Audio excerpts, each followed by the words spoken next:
Tell me if this is you. You're eating clean, you're hitting the gym, and maybe you're even doing cardio, but the scale isn't going down. The scale will not go down week by week or day by day or month by month. And so I'm going to break down in this video why that may be occurring and help you to make that not the case any longer. The first thing that's likely not happening is you're not in a caloric deficit. However, there are a couple things that play into this. First, we need to understand the difference between healthy and low calorie. Things like nuts, oils, avocados are all high calorie. Even smoothies, for the most part, that you might think are a low calorie option, or salads are often high calorie. The ingredients that they have in them are likely going to be things like peanut butter for the smoothies. Maybe you have things like bananas that are a higher calorie fruit. Maybe for the salads you have a lot of dressing on them. These are all going to be higher calorie options that take a quote unquote healthy food and they make them higher calories. So just because you're eating healthy doesn't mean you're eating low calorie. And if you want to lose weight, you have to be in a caloric deficit. An interesting example for this is a professor who did something called the Twinkie diet. He ate only Twinkies and he was still able to lose weight.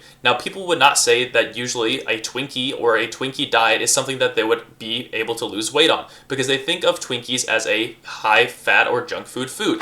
But he was able to do so because he ate in a caloric deficit. So eating healthy foods does not automatically mean you will lose weight. You can lose weight eating anything. However, healthy foods do have other benefits that we want in terms of macronutrients and micronutrients, and they're generally a higher satiety than things like Twinkies.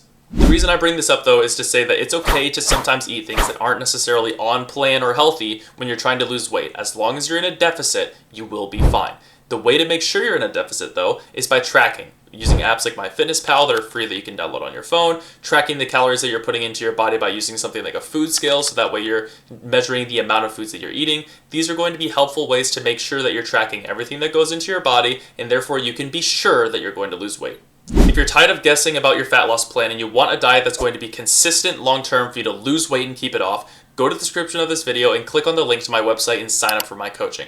I make plans for people that help them lose weight and keep it off, and I have for countless clients. If you want to be the next, sign up below. The next one here is other common things that people do other than just eating healthy foods that they think are going to help them lose weight. This one's going to be weekend eating, and that blows out your deficit. So you might eat in a deficit every single day of the week, but the weekend hits, you go out with your friends, maybe you have some margaritas, maybe you go to a restaurant, you eat a lot of food, and that's going to completely counteract all of the good eating that you've done throughout the week. So you have to be consistent throughout the week or not completely blow out of proportion the calorie deficit that you were in throughout the week by weekend eating. So is it okay to go out with your friends? Absolutely. But still try and eat in moderation and choose healthier foods or lower calorie foods when you go out to eat. Another one I already kind of touched on, but I want to give a little bit more emphasis to is liquid calories from drinks or smoothies. Having something like a full sugar soda is going to have more calories than something like a diet soda that has 0. That's going to be a quick substitute that you can do in order to take out calories from liquid calories, but still help you feel full because you're having fluids, which are going to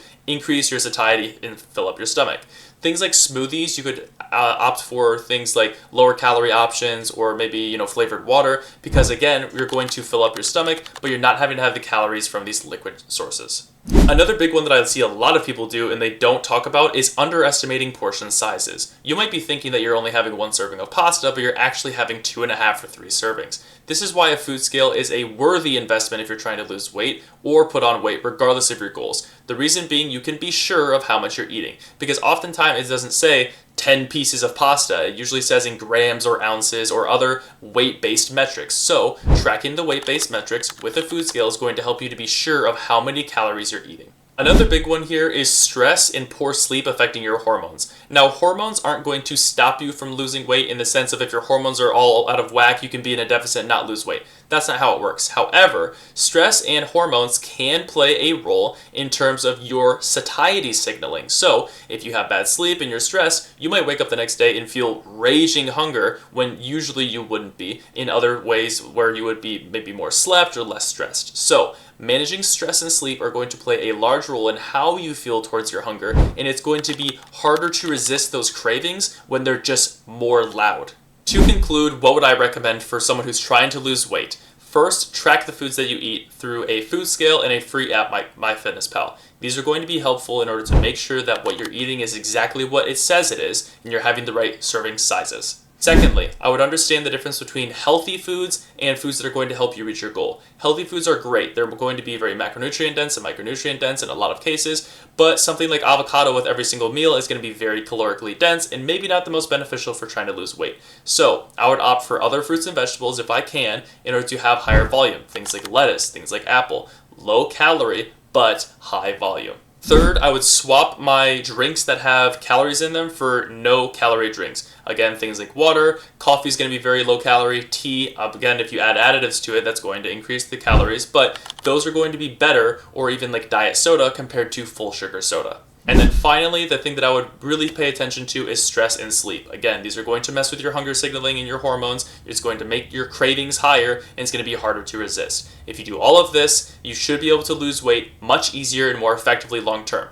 If you want help with this and you want someone to make sure that you're making this happen, again, go to the description and fill out the link in my website for coaching. Otherwise, if you learned something from this video, drop a like letting me know. Subscribe so you see more content like this that I post, and make sure to leave a comment if you felt like this was informational and you want to let me know. I'd appreciate it.